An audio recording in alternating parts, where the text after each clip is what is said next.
எல்லோருக்கும் வணக்கம் நண்பர்களே. இன்னைக்கு நம்மளுடைய ஷேர் மார்க்கெட் ரொம்ப மோசமான கிராஷ். அநியாயத்துக்கு மார்க்கெட்டில் பிளட் பாத். என்ன காரணம்? பேங்க்ல கொண்டு போய் திருட்டு பசங்களை வேலைக்கு வச்சு அவங்க பாட்டுக்கு ஃப்ராட் பண்ணி பணத்தை எடுத்துட்டு போயிட்டா ஷேர் மார்க்கெட் பயப்படுமா பயப்படாதா? எத்தனை பேட் நியூஸ் தாங்க நம்ம அப்சர்வ் பண்றது? வரிசையா பேட் நியூஸ் வருது. அட ஐடி கம்பெனி எல்லாம் வரிசையா பேட் நியூஸ் அந்த ஆர்டிஃபிஷியல் இன்டெலிஜென்ஸ்னால வந்துட்டு இருந்தது. இப்போதான் ஐடி கம்பெனியோட இண்டெக்ஸ் எடுத்து பாருங்க. இன்னைக்கு எல்லா இண்டெக்ஸிலுமே பெரும்பாலும் நஷ்டம் இருக்கையில ஐடி கம்பெனிகள் ஏறி இருக்கு. ஏன்னா இவன் முதல்ல செமத்தியா அடி வாங்கியிருந்தான்.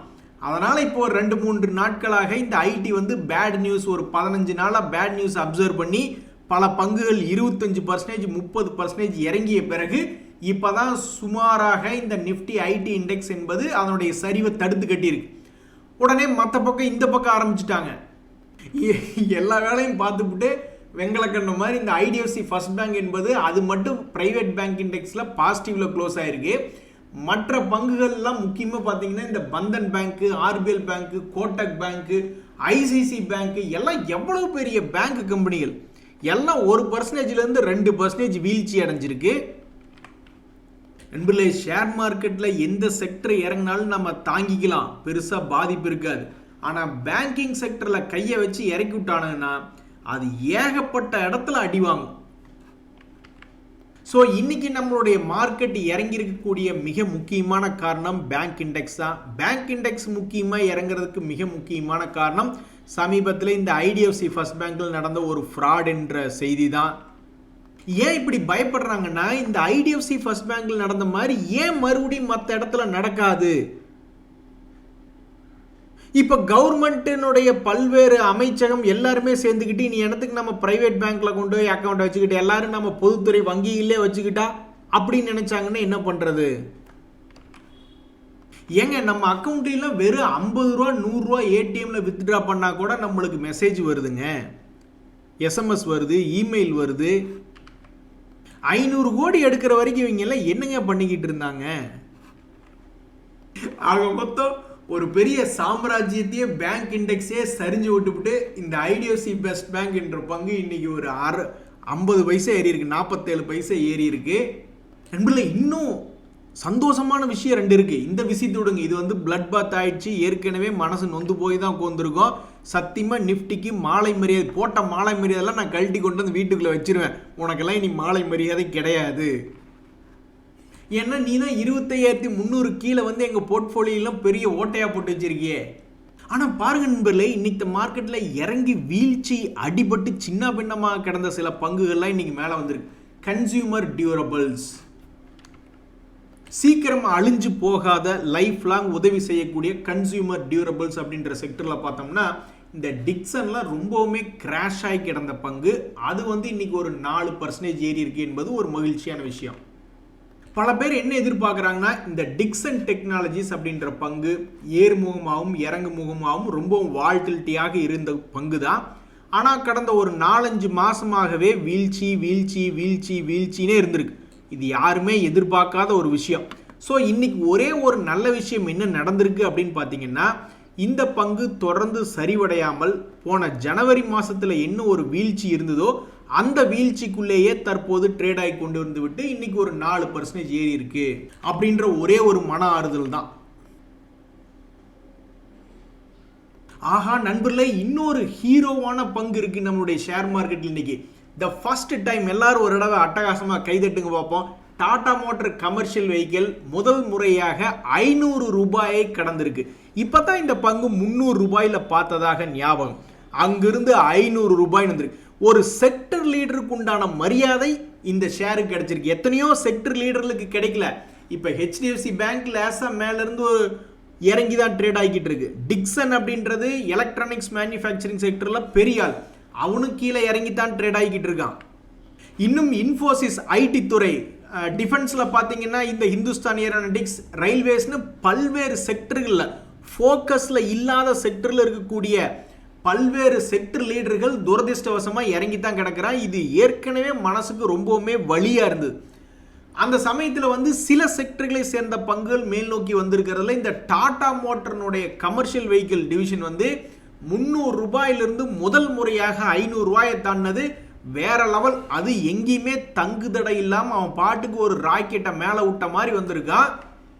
எனக்கு இந்த டாடா மோட்டார்ஸ் கமர்ஷியல் வெஹிக்கிள் மேலே ஒரு நல்ல மரியாதை இருந்தது முதல்ல இருந்தே. சரி, தனியாக பிரித்து விட்டாங்கன்னா ஏதாவது ஒரு செக்டர் லீடர் அப்படின்ற கணக்கு வச்சுக்கிட்டு ஓரளவுக்கு மேல் நோக்கி வருமா அப்படின்ற மாதிரி பார்த்துட்டு இருந்த சமயத்தில் ஒரு 4 மாதங்கள் கழித்து பார்க்கும் பொழுது 300 ரூபாயிலிருந்து 500 ரூபாயை தாண்டிய சாதனை அப்படின்றது இந்த டாடா மோட்டார் கமர்ஷியல் வெஹிக்கிள் வச்சிருக்கு.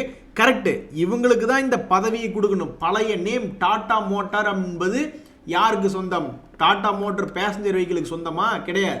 டாடா மோட்டார் கமர்ஷியல் வெஹிக்கிளுக்கு தான் இந்த டாடா மோட்டார்ஸ் அப்படின்ற பழைய பேர் வரும். பெயருக்கு தகுந்த மாதிரி சாதிச்சு காமிச்சிட்டான்.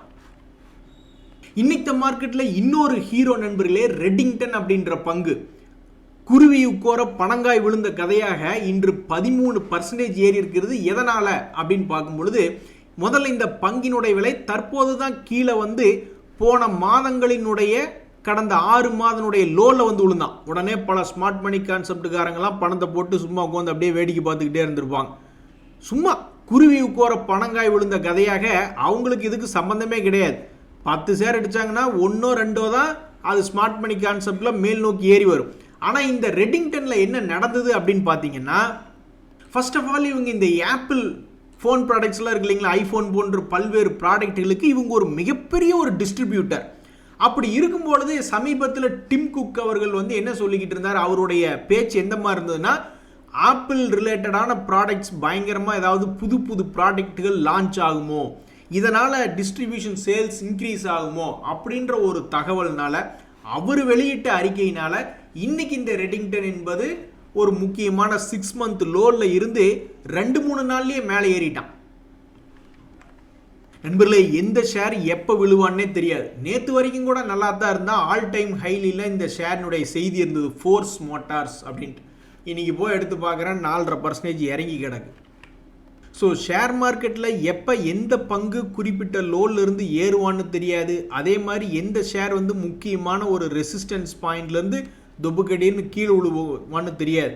ஏற்கனவே ஷேர் மார்க்கெட்டினுடைய நிலவரம் ரொம்ப கவலைக்கிடமாக இருக்குது கடந்த 2 வருஷமாக. தற்போதைய நிலைமையில் ஒரு எல்கேஜி குழந்தைய கூட்டிகிட்டு வந்து காமிச்சா கூட இது என்னங்க இப்படி எப்படி பார்த்தாலும் இந்த மேலே இருக்கிற கோட்டையும் தாண்டல, கீழே இருக்க கோட்டையும் தாண்டல, அப்போ இதுக்குள்ளேயே தான் விளையாண்டுட்டு இருப்பானுங்க போலன்னு ஒரு குழந்தை கூட சொல்லும்படியாக மார்க்கெட் வந்து 26,000க்கு 22,000க்கு இடையிலேயே தான் ஆடிக்கிட்டு இருக்கு. எனக்கெல்லாம் என்ன கவலைன்னா, 26,000கிட்ட இருக்கும்பொழுதே நம்ம புலம்பிக்கிட்டு இருக்கோமே, ஒருவேளை சைட்வேஸாக மார்க்கெட்டாக இருந்து நம்ம எல்லாம் பெருசாக சம்பாதிக்கணும் அப்படின்னு நினச்சிக்கிட்டு மார்க்கெட் பெருசாக கிராஷ் ஆகி 22,000 வரைக்கும் வந்துட்டு, சரி ஓகே எல்லா பங்குலையும் கீழே தள்ளி விட்டுட்டேன், எல்லாம் வாங்கி பெருசாக சம்பாரிச்சிக்கிங்க அப்படின்னு மார்க்கெட்டே நினச்சாலும் மேலேருந்து கீழே வரும்பொழுது நம்ம நிலையெல்லாம் எப்படி இருக்குன்னு நினச்சி பார்த்தா ரொம்ப கவலையாக இருக்குது. எனிவே, இந்த வருஷத்தில் எத்தனையோ பேட் நியூஸை பார்த்தோம், மறுபடியும் அப்சர்வ் பண்ணி மேலே வந்தோம். இப்போ மறுபடியும் இந்த பேங்க் ஃப்ராட் நியூஸ் எப்போ தான் நம்ம மார்க்கெட் விட்டு போகுன்னு தெரில. நம்மளுடைய பேங்க் பங்குகள் திரும்ப எப்போ மார்க்கெட்டுக்கு ஹெல்ப் பண்ண போகுது அப்படின்றது தெரில. பட் என்னைக்கு இருந்தாலும் பல பேர் காத்துக்கிட்டு தான் இருக்காங்க. போன வருஷம் இப்படி தான் திடீர்னு பெரிய அளவில் சரிஞ்சிட்டு, நீங்கள் ஏதாவது ஒரு பங்கு சொல்லுங்கள் நண்பர்களே, நான் போன வருஷம் சரிவிலிருந்து இந்த வருஷம் எவ்வளவு ஏறிச்சு அப்படின்றத மெஷர்மெண்ட் பண்ணி பார்ப்போம். அதே மாதிரி இந்த வருஷம் உழுகிட்டுன்னா விழுந்தா தான் ஆக்சுவலாக பெருசாக சம்பாதிக்க முடியும் அப்படின்றதான் நிதர்சனமான உண்மை. ஏதாவது ஒரு ஷேர் மனசில் நினச்சி பாருங்க. இந்த ஆர்விஎன்எல் நினச்சி பார்ப்போம். அவனும் ஒரு செக்டர் லீடர் தான். எதில்? ரயில்வே துறையில். இந்த 2025 எனக்கு தெரிஞ்சு டிஃபென்ஸ் துறை கூட ஏறி இறங்கிட்டான். ஏறி இறங்காத ஒரே செக்டர் என் ஞாபகத்தில் வர்றது இந்த ரயில்வே துறை தான். அவனை நம்ம மெஷர்மெண்ட் பண்ணி பார்ப்போம். போன வருஷத்தில் இந்த பங்கு கீழிருந்து என்ன பண்ணியிருந்தது அப்படின்னா 42% மூவ்மெண்ட் பண்ணி காமிச்சிருக்கான். மேலேருந்து கிட்டத்தட்ட ஆல்மோஸ்ட் ஒரு 50% சரிஞ்சிட்டு, சரிஞ்ச பின்னே கிட்டத்தட்ட 40% இருக்கு. ஸோ அப்போ இந்த வருஷமே எல்லாரும் எதிர்பார்க்கறது என்ன அப்படின்னா, இப்போதைக்கு மார்க்கெட் மேலே இருக்கு, எல்லா பங்குலையும் ஒரு 40-50% சரிச்சு விடு, மறுபடியும் இந்த வருஷத்துக்குள்ளேயே நீ வந்து ஒரு 40-50% ஏற்றி விடு, அந்த மாதிரி பண்ணினா மட்டும்தான் எங்களுக்கு ஏதாவது ஒரு உதவி. மற்றபடி ஒரே இடத்துக்குள்ள நீ குதிரை ஓட்டிக்கிட்டே இருந்தீங்கன்னா இதுக்கு மேலேயும் கை வச்ச நாங்கள்லாம் தாங்க மாட்டோம்டா அப்படின்னு ஷேர் மார்க்கெட்டில் என்னைக்கு ப்ராப்ளம் வருதோ அப்போல்லாம் வந்து ஏதாவது புரோக்கர்களுடைய வருமானம் குறைஞ்சிடுமோ, ஸோ கேபிட்டல் மார்க்கெட் ரிலேட்டடாக இருக்கக்கூடிய ஷேர்களின் வருமானம் குறைஞ்சிருமோன்னு பார்த்துக்கிட்டே இருப்பாங்க. சமீபத்தில் இந்த ஏஞ்சல் ஒன் போன்ற பங்குகள் எல்லாமே கூட ஒரு மாதிரி சமாளித்து லாபத்தை கொடுத்துட்டான். அவனுடைய ஏற்றமும் இறக்கமும் பல்வேறு நபர்களுக்கு உதவியாக இருந்திருக்கும். ஆனால் இந்த சிடிஎஸ்எல் எல்லாம் இன்னும் பெருசாக ஒரே ஒரு முறை தான் ஏற்றம், அதுவுமே தன்னுடைய பழைய கையை எட்டி பிடிக்க முடியவில்லை. 1000 to 1800 வரைக்கும் போனவே இப்போ மறுபடியும் 1272 இருக்கு. இவ்வளவு அடியும் வாங்கிட்டு எப்படா உசுரோடு இருக்கிறீங்க அப்படின்ற மாதிரி தான் பல்வேறு புரோக்கிங் கம்பெனிஸ் எல்லாம் இருக்கு. ஏன்னா டெய்லி எக்ஸ்பைரி இருந்தது, அது குறையப்பட்டு விட்டது, அது மாதிரி நிறைய இடங்கள்ல வந்துகிட்டு இருக்கு. ஸோ பிஎஸ்சி இது போன்ற பல்வேறு பங்குகளில் என்ன எதிர்பார்க்குறாங்கன்னா, மற்ற எல்லா செக்டர்களை விட அதிகமாக ஏறுவதும் அதிகமாக இறங்குவதும் இந்த கேபிட்டல் மார்க்கெட் பங்குகள் இருக்கு. அப்போ போன வருஷம் மாதிரியே இந்த வருஷம் இன்னொரு நல்ல ஒரு வீழ்ச்சியை கொண்டு வந்துட்டு இப்போ இந்த சிடிஎஸ்எல் கம்பெனியெல்லாம் க்ளோஸ் பண்ணிடுவான்னு யாருமே சொல்ல மாட்டாங்க நண்பர்களே. ஏன்னா அதெல்லாம் இருந்தால் தான் ஷேர் மார்க்கெட்டே இயங்கும். அப்போ போன வருஷம் வீழ்ச்சியிலிருந்து கிட்டத்தட்ட ஆல்மோஸ்ட் பணத்தை டபுள் பண்ணி விட்டுட்டு மறுபடியும் கீழே வந்திருக்கான், கொஞ்சம் தூரம் தான் இறங்கியிருக்கான். இவனை மொத்தமாக கும்பா பாட்டு பாட விட்டு போன வருஷனுடைய லோவோ அல்லது இன்னும் லோக்கு கொண்டு போயிட்டு அங்கிருந்து நீ திருப்பி ஏற்றி விடு அப்படின்ற மாதிரி தான் இப்போதைக்கு மார்க்கெட் பிளட் பாத்தில் எல்லாரும் எதிர்பார்த்துக்கிட்டு இருக்காங்க. பெரிய பிளட் பாத்தாக வரணும்னு எல்லாம் எதிர்பார்த்துக்கிட்டு இருக்காங்க. ஆனால் ஒரு 4-5 மாசமாக அது நடக்க மாட்டேங்குது. வாவ், இன்னைக்கு மாறன் நண்பருக்கு நடந்தது உண்மையிலேயே ஆச்சரியம். மார்க்கெட் இப்படி கிராஷ் ஆகி கிடக்குதே நம்ம எல்லாரும் இங்கே புலம்பிக்கிட்டு இருக்கோம். அந்த நண்பருக்கு அவருடைய போர்ட்ஃபோலியோவில் 5000 ரூபாய் இன்னைக்கு லாபம். வாட் அ மிராக்கிள் அப்படின்னு அவரே ஒரு நிமிஷம் அப்படியே அரண்டு ஆடி போயிட்டாப்ல. நான் நினைக்கிறேன் இன்னைக்கு உருப்படியாக மேல் நோக்கி ஏறினது இந்த ஐடி பங்குகளும் மற்றும் இந்த கன்சியூமர் டியூரபிள்ஸ் போன்ற செக்டரில் இருக்கக்கூடிய பங்குகளும் தான் இன்னைக்கு பெருவாரியாக ஏறி இருந்தான். ஒருவேளை அந்த செக்டருக்குள்ள இவர் இருந்தாரோ அப்படின்றது தெரியல. இல்லை ஷேர் மார்க்கெட்டுக்கு எனக்கு சம்மந்தம் இல்லை, ஷேர் மார்க்கெட் தனியாக இருக்குது. நான் என் போர்ட்ஃபோலியோவில் கோல்டையும் சில்வரையும் தான் வாங்கி வச்சுருந்தேன், அது லாபம் இருந்தது, அதில் தான் எனக்கு 5000 அப்படி நீங்கள் சொல்ல எனக்கு தெரில. பட் ஆக்சுவலாக இவர் சொல்ல வந்து என்னென்னா நிஃப்டி இறங்கியிருக்கு ஆனால் என் போர்ட்ஃபோலியோ ஏறி இருக்குன்னா அது எந்த பங்குகள்னு அவர் போடல. இந்த சுகர் செக்டர் பற்றி அதிகமாக எதுவும் நியூஸ்கள் சமீபத்தில் வரல. நிறைய பேர் சுகர் செக்டரை பார்க்குறதே இல்லை. இந்த சமயத்தில் ஒரு நண்பர் சுகர் ஷேர்ஸை வாட்ச் பண்ணிட்டு இருந்திருக்கார் போல். என்னடா 2 நாளாக ஏறிக்கிட்டு இருக்கு அப்படின்ற மாதிரி நினச்சிக்கிட்டு இருக்காரு. நிறைய பேர்த்துக்கு என்ன நடக்குதுன்னா, வாட்ச் லிஸ்ட்டில் இருக்கிற வரைக்கும் ஒரு பங்கு என்பது ஏறுது, சரின்னு சொல்லி உள்ளே போய் காலை வச்ச இடத்துலலாம் கண்ணி வெடி வைக்கிறாங்க அப்படின்ற மாதிரி கால் எடுத்து உள்ளே வச்சா போதும், உடனே அதுக்கப்புறம் கண்ணி வெடி வச்ச மாதிரி தான். அந்த மாதிரி ராசி மட்டும் உங்களுக்கு வரக்கூடாது அப்படின்னு நம்ம வேண்டிக்க வேண்டியது தான். ஒரு நண்பர்லாம் கடுப்பாயிட்டார், என்ன இந்த டேன்லா பிளாட்ஃபார்ம் தொடர்ந்து இறங்கி 5 வருஷத்துக்கு முன்னாடி இருந்த லோ ப்ரைஸ் கிட்ட நிற்கிறான், இவன் தன்னுடைய வீழ்ச்சியை நிறுத்துவானா இல்லையா அப்படின்ற மாதிரி பார்த்துக்கிட்டு இருக்காரு. இந்த டேன்லாவுடைய செய்தி ஏதாவது இருக்கா, ஏன் இப்படி வீழ்ச்சி அடைஞ்சிக்கிட்டே இருக்கா அப்படின்ற மாதிரி நான் போய் அதாவது லாபம் செய்யக்கூடிய கம்பெனியா கும்பா கம்பெனியான்னு பார்த்துக்கிட்டு இருந்தேன். அவன் 131 கோடி போன குவார்ட்டரில் லாபம் தான் ரிப்போர்ட் பண்ணியிருக்கான். ஒரு லாபம் செய்யக்கூடிய பங்கு இப்படி ஒரு கும்பா குட்டியாக இருக்கிறதே அப்படின்றது ஏன்னு தெரியல. போன வருஷத்துல ஒரு ரவுண்டு போயிட்டு வந்திருக்கானுங்க. ஆக்சுவலாக போன 2025 இதே மாதிரி சரிவடைந்த பின்பே 450 750 வரைக்கும் ஒரு ரவுண்டு போயிட்டு தான் வந்திருக்கான் பயப்புல. அதுக்கு முன்னாடி என்ன பண்ணியிருக்கான்னா 2023 ஒரு ரவுண்டு போயிட்டு வந்திருக்கான். ஸோ இவன் இந்த இடத்த வச்சுக்கிட்டு முதல்ல ஒரு பெரிய ரவுண்ட், அப்புறம் ஒரு சிறிய ரவுண்ட், அதை விடவும் ஒரு சிறிய ரவுண்டாக போயிட்டு வந்திருக்கான். அப்போ இனி அடுத்த இந்த வருஷத்தில் 2026 இப்போ வரைக்கும் இவன் எந்த ரவுண்டும் போகல. இப்படி ஒரு வித்தியாசமான ஆளை நான் பார்த்தது இல்லைங்க. கழுது தேஞ்சு கட்டெரும்பான மாதிரி 600 2000 வரைக்கும் ஒரு ரவுண்டு பெரிய ரவுண்டாக போயிட்டு அதே இடத்துல விழுந்துட்டு மறுபடியும் 600 ரூபா ரேஞ்சிலேருந்து வெறும் 1200 போயிட்டு மறுபடியும் அதே ஒரு 400 ரூபா ரேஞ்சிலிருந்து 800 ரூபா வரைக்கும் மட்டும் போயிட்டு இருக்கான். எப்படி இப்படி ஒரு வித்தியாசமான ஒரு கும்பா குட்டி வேலையை பண்ணான்னு தெரில. அடா ஏறி சம்பாரிச்சு தர்றதுன்னு ஆச்சு, ஏன் இங்கேயே திரும்பாட்டி என்ன? இது வரைக்கும் வந்துட்டு அப்புறம் திரும்பி இருந்தா இங்கே வாங்கி மாட்டினவன்லாம் தப்பிச்சு ஓடி போயிருப்பாங்கல்ல. ஒரு நண்பர் சொல்கிறாப்புல, ஸ்டாலின், இபிஎஸ், விஜய் இவங்க எல்லாருக்குமே வயசாயிடுச்சு, இருந்தாலும் யூத்தாக காமிக்கணும்னு டை அடிச்சுக்கிறாங்க ஓட்டுக்களை கவர்வதற்காக. அவங்க அத்தனை மேக் ஓவர் பண்ணும் பொழுது ஏதோ ஏழைக்கு ஏற்ற எல்லோருண்டே ஒரு தலைக்கு ஒரு டை மட்டும் அடிக்க மாட்டீங்களா அப்படின்ற மாதிரி ஒரு நண்பர் கேட்குறாப்புல. அடிக்கிறேன், என் தலைக்கு நான் டை அடிச்சுட்டு உங்கள் முன்னாடி நிற்கிறேன், உடனே நீங்கள் யாரும் எதுவும் பொண்ணு பார்க்குற மாதிரிலாம் எதுவும் பண்ண வேண்டாம், அப்புறம் என்ன வீட்டில் விளக்கு மத்தாலே அடிப்பாங்க. டை அடிக்கிறேன், ஒரு கட்சி ஆரம்பிக்கிறேன், நானும் ஒரு சிஎம் கேண்டிடேட் ஆகிறேன்.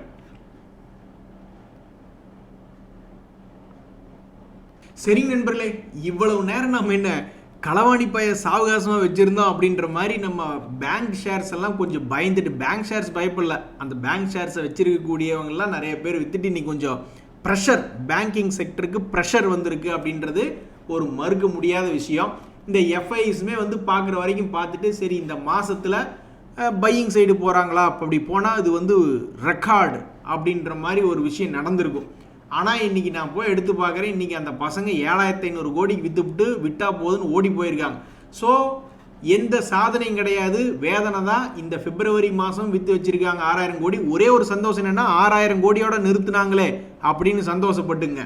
ஜனவரியில் 41000 கோடி, அதுக்கு முன்னாடி 34000 கோடி, அதுக்கு முன்னாடி 17000 கோடி, எனக்கு வாயே வலிச்சிரும். போன வருஷம் ஜூலை மாதம் வரைக்கும் 47000 கோடின்னு விற்றுருக்காங்க. அவன் என்னைக்கு வாங்க ஆரம்பிச்சானோ மார்ச் மாசத்திலிருந்து மார்ச், ஏப்ரல், மே, ஜூன் 4 மாசத்துக்கு வாங்கினான் போன வருஷத்துல. அந்த 4 மாசம் அவன் ஏத்தி விட்ட ஒரே காரணத்தை வச்சுதான் பல பங்குகள் 30-40% என்பது ஏறி வந்துச்சு. ஸோ இந்த மாசமும் அவங்க வாங்கல. அடுத்த மாதங்களாவது அவங்க வாங்குவாங்களா இல்லையா அப்படின்றது தெரிஞ்சுக்கிறதுக்கு காத்திருப்போம். நன்றி, வணக்கம்.